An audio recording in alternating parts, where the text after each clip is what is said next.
Good morning, everyone. This is Jayant Sharma, and today I am going to present the fifth chapter of your supplementary reader, that is The Footprints Without Feet.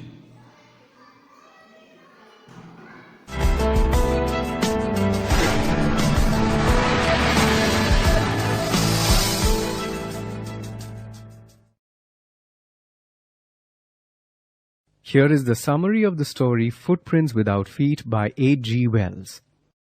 Two boys watched in surprise as muddy footprints suddenly appeared out of nowhere.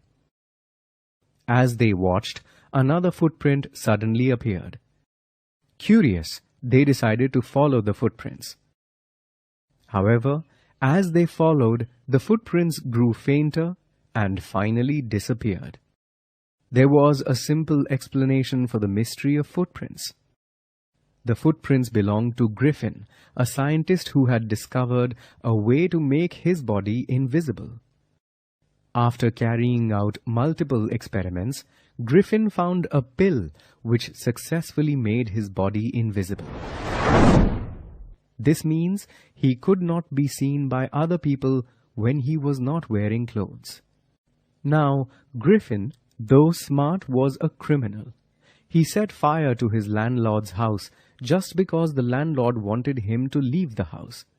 He then ran to avoid being caught. This shows his cruel nature. Griffin was now homeless, without money or clothes, and he was also invisible. Even though Griffin managed to outrun the two boys, his adventures were far from over.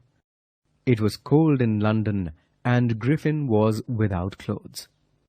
He decided to break into a store to escape the cold winter night. When the store closed, Griffin indulged himself by dressing himself in warm clothes. He got food from a nearby restaurant and wine from a grocery store. Well-clothed and well-fed, Griffin fell asleep in the store. He was discovered in the morning by the store assistants. The only way he could escape was to take off his new clothes and run away as fast as he could. Now he was naked in the cold winter air again. So Griffin decided to go to Drury Lane. Drury Lane housed different theatrical companies, and Griffin thought he could find clothes to disguise his face and body there. In one of the stores, he found a false nose, dark glasses, whiskers, bandages, and a large hat to disguise himself. He attacked the shopkeeper from behind to escape. He also robbed him of all his money. These incidents further emphasize his cruel and criminal nature. Griffin left London for the village of Iping. He booked 2 rooms at the village inn. Griffin's arrival was a rare event in the village. Mrs. Hall, the landlord's curious wife, tried to be friendly, but Griffin wanted to be left alone.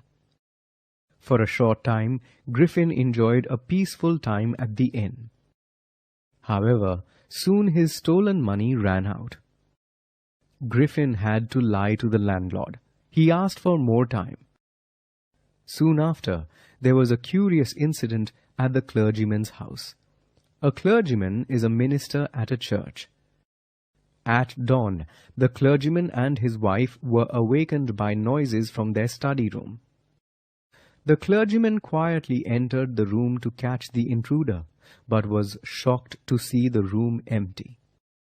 They looked everywhere, but could not find anyone. However, their money was missing. That day, the landlord and his wife were surprised to see their guest's door open. Usually, Griffin kept it closed and became extremely angry at any interruptions. Today, however, the room was open and empty.